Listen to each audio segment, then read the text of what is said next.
Pas du tout. Moi, je constate que tout le monde parle d'humanité et que le résultat, c'est qu'il y a des milliers de noyés en Méditerranée.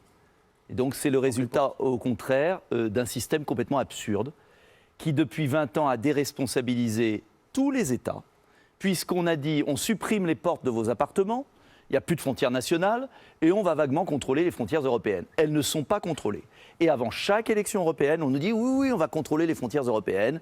Et ça n'avance pas parce que pour contrôler les frontières européennes, il faudrait un État unitaire, un seul pouvoir politique. Sinon, il n'y a pas de responsabilité. Alors moi, je propose quoi ? Si les frontières n'étaient pas contrôlées, ils ne prendraient pas les bateaux. Ils ne risqueraient pas leur vie dans des embarcations comme ça. Si les frontières n'étaient pas contrôlées, ils pourraient venir en avion, tranquillement, sans risquer leur vie. Je peux poursuivre. Je propose un plan en 3 points, très simple.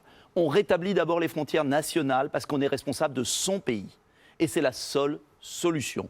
Pas seulement d'ailleurs contre l'immigration, mais contre le trafic d'armes, le proxénétisme, le trafic de drogue, le contrôle sanitaire des produits qui arrivent sur notre sol. Et c'est beaucoup plus simple de contrôler les frontières nationales de la France que de contrôler les frontières européennes dans une usine à gaz, que vont faire les uns ou les autres.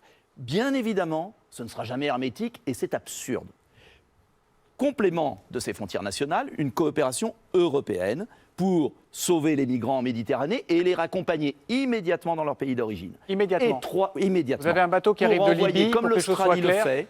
Un bateau qui arrive de Libye, vous le ramenez immédiatement en Libye. Comme l'Australie le fait. Ils ne sont pas libyens. Comme l'Australie le fait, parce que c'est comme ça qu'on a évité d'ailleurs beaucoup de morts dans les mers qui bordent l'Australie, parce que l'Australie a été ferme, que je sache, ce n'est pas un pays fasciste, c'est un pays qui a pris ses responsabilités. C'est parce qu'ils restent chez eux. Et le troisième point... L'Australie a mis des gens dans des îles aujourd'hui qui sont dans un état scandaleux. C'est pas vrai ce que vous dites, monsieur Dupont-Aignan. Allez-y, terminez, Nicolas Dupont-Aignan. Ah oui, mais vous dites des choses fausses. Eh bien, vous le jugerez. Troisième point, il est évident que le continent africain va doubler de population dans les 30 ans qui viennent. Ça, c'est vrai. Que c'est le défi majeur. Alors, plutôt que de faire des règlements de 50 pages sur chaque produit, plutôt que d'avoir une bureaucratie incroyable à Bruxelles, mettons-nous sur les quelques défis. Et c'est ce que j'appelle l'Europe des projets. Ça veut dire quoi pour l'Afrique ? Ça veut dire revoir de fond en comble l'aide au développement.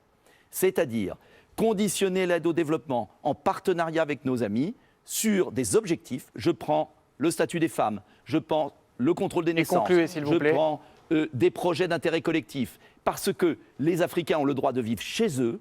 Ils ne vont pas. Est-ce qu'on pourrait arrêter le pillage de leur richesse ? Peut-être que ça pourrait aussi. Mais tout à fait d'accord avec vous. Et notamment les accords de libre-échange, puisque vous ne voulez pas de frontières, il faut des frontières. Merci. Merci Nicolas Dupont-Aignan. On va essayer d'équilibrer un peu les chronomètres, ça fait partie de la règle du jeu.